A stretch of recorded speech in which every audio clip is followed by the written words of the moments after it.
Anak keempat dari 12 bersaudara, Bapak Bio, begitulah beliau akrab dipanggil saat ini.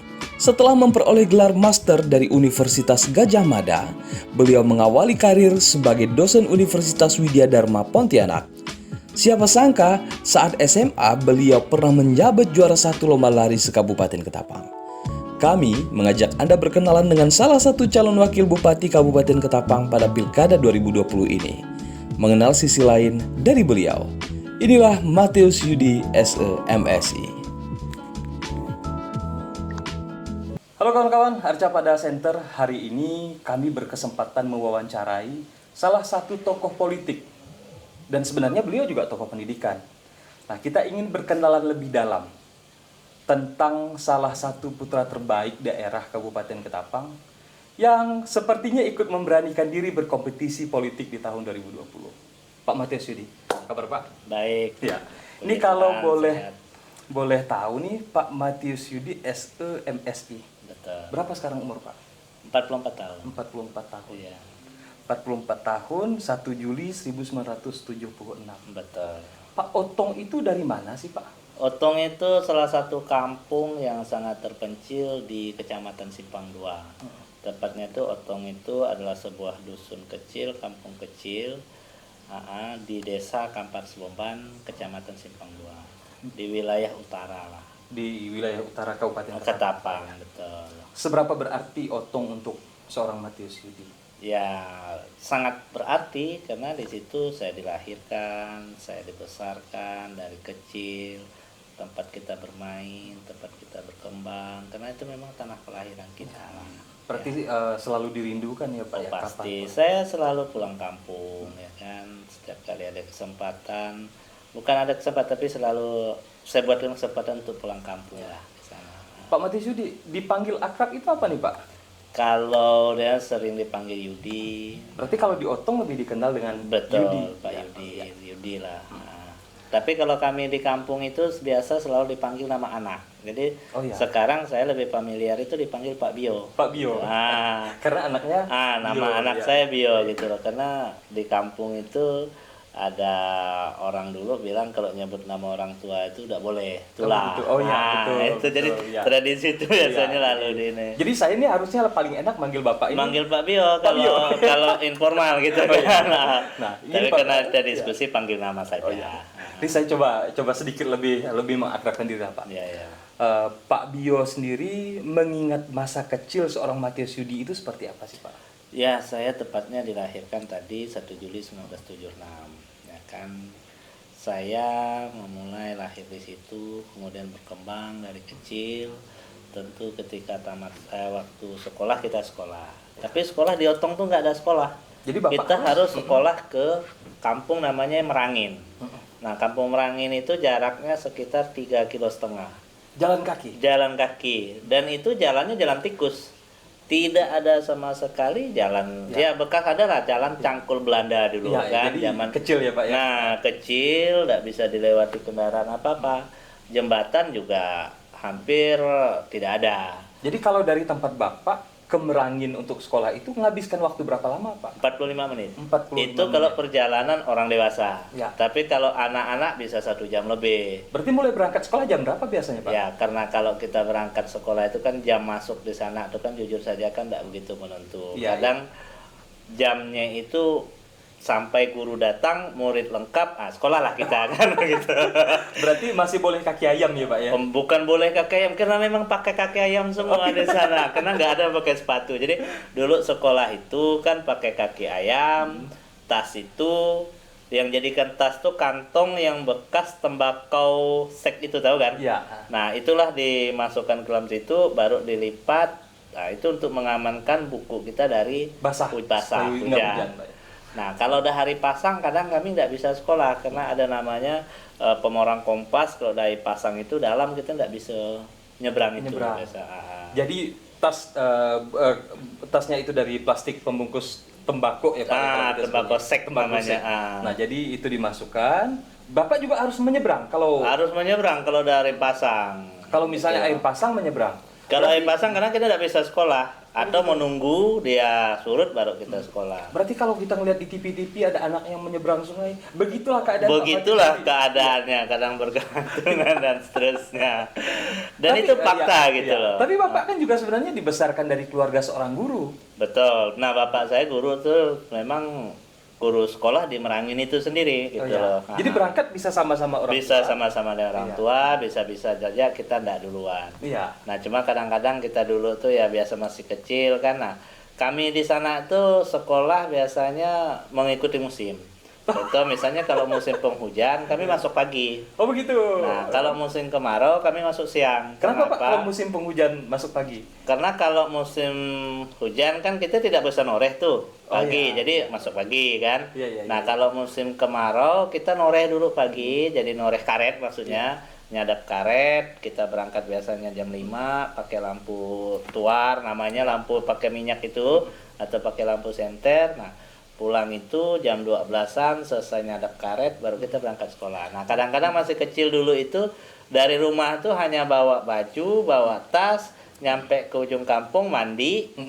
Biasalah kan berenang dulu, mandi, udah itu baru berpakaian baru pergi ke sekolah. Berarti nggak perlu mandi dari rumah Pak? Oh enggak. Tapi apakah betul seorang Matius Yudi dulu sebelum sekolah juga harus noreh? Oh iya, saya sangat penoreh karet. Memang itu tuntutan hidup. Iya. Bahkan kami dulu itu mesin padi, penggiling padi aja nggak ada. Jadi kami masih kecil-kecil itu kadang dibangunkan bapak misalnya jam 4 subuh kita harus numpuk padi dulu. Numpuk padi untuk bisa makan hari Untuk ini? bisa makan. Iya. Ya karena kami juga walaupun bapak saya seorang guru, tapi kan guru zaman dulu tahulah kan Iya. gaji hanya seberapa. Iya. Ya kan. Nah, bapak pun saya pun guru dah PNS itu udah tahun 82 kalau tidak salah saya. Baru jadi PNS. Baru jadi PNS. Sebelumnya ngajar swasta. Iya. Gitu. Jadi tetap harus numpuk padi dan noreh karet. Iya. Dan kami saudara itu ramai. Jadi Berapa kami bersaudara? total itu 12 bersaudara. Jadi harus jajaran nih Pak ya. Iya. Jadi Bapak anak berapa Pak? Saya anak keempat. Cuman yang masih hidup sekarang kami 8. Iya. Tapi waktu masih lengkap 12, berarti di bawah Bapak ini masih ada sekitar 8 saudara. Betul. Nah, yang meninggal itu kakak 1, abang 1, lalu yang dari adik saya 2, 1 cewek 1 cowok. Jadi yang meninggal tuh 4, 2 cewek 2 cowok. Jadi rasanya punya 12 bersaudara itu seperti apa Pak? Oh, Di itu luar zaman dahulu. biasa.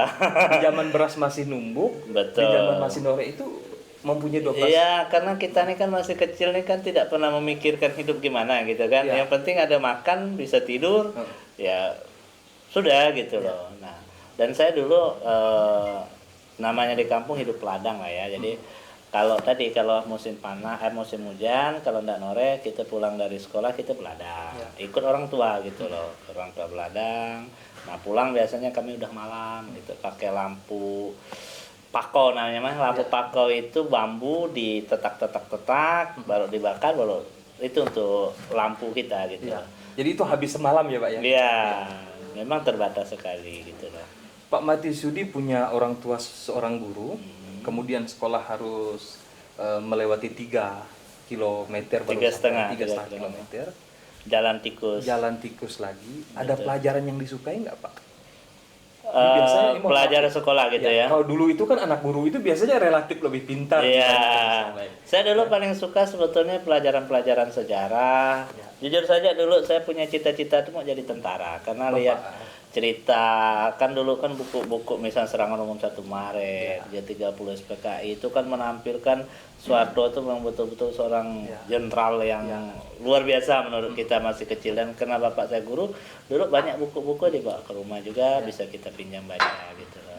Jadi film Janur Kuning itu juga Kalau film kita nggak pernah Nggak nonton dapat, soalnya iya. karena nggak ada TV, nggak ada apa gitu kan. tapi cerita-cerita tentang sejarah itu Iya, kita hanya ceritanya lihat di buku, baca di buku gitu loh. Akhirnya Bapak berarti punya cita-cita jadi tentara nih. Dulu sempat Iya. gitu kan. Nah, Jalan-jalan kemudian tiba-tiba Bapak juga menjadi seorang dosen. ya, jadi perjalanannya panjang. Jadi Ya. cerita begini, setelah waktu kelas 3 SD, mama saya tuh sakit, stroke kan, 21 hari tidak sadar kan. Nah, sehingga Itu kelas berapa? kelas 3 SD. 3 SD.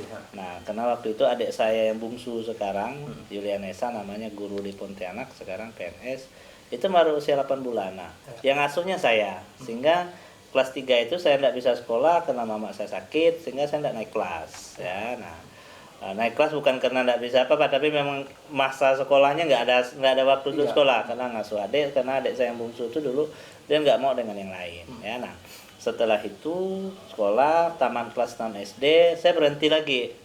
Nah dulu sebetulnya cita-cita saya itu tidak mau juga sekolah, mau jadi pengusaha. Jadi taman SD itu udah ada kepikiran, sehingga dalam pikiran saya waktu itu saya setiap tahun harus menanam karet. Nah berhenti saya sekolah, tanamlah karet, ngambil bibit karet dan seterusnya. Nah dalam proses berikutnya saya terkena sakit karena Bapak memang ini terkena sakit lagi? ya karena memang badan masih kecil, mikul karet, bibit karet itu. Nah setelah itu diangkut saya kena sakit. Nah waktu saya sakit ternyata bibit karet saya dicuri orang. Jadi waktu itu Bapak sakit, bibit karetnya justru hilang. Hilang karena bibit karet kita kan direndam di sungai, sementara dia nunas baru kita tanam kan. Tidak seperti karet. Menyemai lah Pak.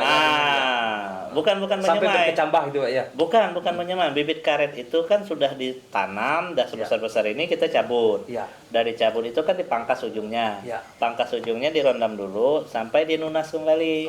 Dan nunas baru kita tanam kan, batangnya udah besar-besar nih. Nah, dalam proses tanam itu saya sakit, bibit karet itu saya rendam di sungai. Sekali saya sudah sembuh sakit mau nanam, bibit karetnya hilang. Nah mulai dari situ frustasi lagi, oh enggak bisa nih kayak gini, harus sekolah. Nah tahun berikutnya baru sekolah gitu kan. Berarti seandainya karet itu nggak kecurian, mungkin nggak sekolah. Berarti penting juga bibit karet itu. Betul, jadi punya sejarah juga kan, dengan bibit karet hilang membuat motivasi berubah kembali gitu loh. Jadi ingin sekolah. Kalau tidak hari ini Pak Matius Yudi itu bukan seorang calon wakil bupati, tapi pengusaha karet. Bisa jadi kan. Nah, setelah itu nggak sekolah sini, pas di taman nggak sekolah sini ke Ketapang kan. Nah perjalanan itu dari kampung namanya Otong, itu harus jalan kaki dulu ke Tamak Kosa. Datang ke Tamak Kosa itu numpang mobil logging perusahaan Terdaya, baru ke Lembawang. Nah nyampe Lembawang itu baru naik motor kelotok ke Teluk Melano. Nyampe Teluk Melano naik kelotok lagi ke Rantau Panjang. Sampai Rantau Panjang baru naik bis sampai ke Tapang. Jadi dari kampung sampai ke Tapang tuh butuh waktu sekitar 2 hari 2 malam.